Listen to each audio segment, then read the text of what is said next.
And இந்த instrument கிளஸ்டரில் பார்த்தீங்கன்னா நமக்கு டோட்டலாக என்னென்ன கொடுக்குறாங்கன்னா, இப்போ நம்ம வந்து பார்க்கிங்கில் வச்சுருக்கோம் அன்லைன் காட்டுது. ப்ளஸ் 79% சார்ஜ் இன்னும் இருக்குது. அதில் வந்து 318 கிலோமீட்டர்ஸ் வந்து நம்ம கவர் பண்ணலாம்.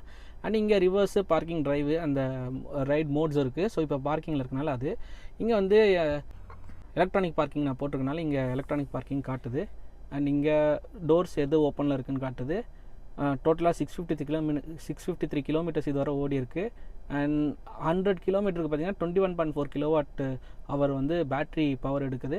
ஸோ இதுவரை வந்து 57.2 கிலோமீட்டர் ஓட்டியிருக்கும்.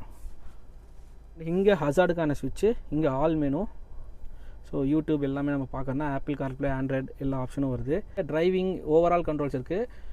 5G செட்டப் இருக்குது இல்லை. ஸோ அதனால் நமக்கு நெட்டு வந்து சீம்லெஸ்ஸாக வந்து கிடைக்கும் ஸ்பீடாகவே.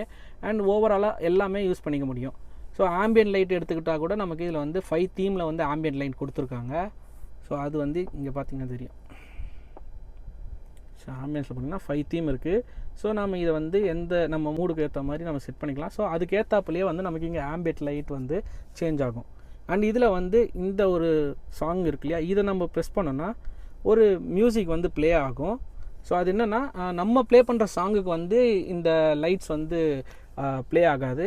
டிஃபால்ட்டாக அவங்களே இந்த வந்து 5 தீமுக்குமே வந்து ஒரு தீம் மியூசிக் கொடுத்துருக்காங்க. அந்த தீம் மியூசிக் தான் வந்து ப்ளே ஆகும். அதுக்கேற்றாப்புல தான் லைட் வந்து ஃபங்க்ஷன் ஆகும். பட் மற்றபடி நம்ம நார்மலாக வேணால் ஆம்பியன்ட் லைன் ஃபிக்ஸ் பண்ணிட்டு நம்ம சாங்ஸை கேட்டுக்கலாம். பட் அந்த லைட் ஷோ வந்து நம்மளால் வந்து இந்த 5 தீமுக்கு மட்டும்தான் பார்க்க முடியும். ஸோ இப்போது செட்டிங்ஸுக்கு வருவோம். செட்டிங்ஸ்க்கு போனோன்னா இங்கே சவுண்ட் இருக்கு இல்லையா, சவுண்ட் சிஸ்டமில் பார்த்தீங்கன்னா டோட்டலாக இந்த வண்டியில் 9 ஸ்பீக்கர்ஸ் யூஸ் பண்ணியிருக்காங்க. ஸோ ஃப்ரண்ட்லேயே பார்த்தீங்கன்னா தெரியும், ஹார்மன் கார்டான்னு சொல்லிட்டு ஃபுல்லாக ஒரு பெரிய பேஸ் செட்டப்பே கொடுத்துருக்காங்க ஸ்பீக்கரில். ஸோ அது வந்து நம்ம டிரைவருக்கு மட்டும், ஆர்எல்ஸ் ரியரில் மட்டும், ஆர்எல்ஸ் வந்து எனக்கு ஃபுல்லாகவே வரணும் அப்படின்ற மாதிரி நம்ம செட் பண்ணிக்கலாம். வால்யூம் செட் பண்ணிவிட்டு லோவா மெட்டா அப்படின்னு சொல்லிட்டு அந்த சரவுண்ட் சிஸ்டம் யூஸ் பண்ணிக்கலாம். சரவுண்ட் சிஸ்டம்னா டோட்டலாக ஃபுல்லாகவே கேட்கும். அண்ட் ஈக்குவலைசர் மூலமாகவும் நம்ம வந்து செட் பண்ணிக்க முடியும். சீரியஸாகவே சொல்கிறேன், 9 ஸ்பீக்கர்ஸு வேறு லெவலில் இருந்ததுங்க. சவுண்டு கேட்கவே அல்டிமேட்னே சொல்லலாம்.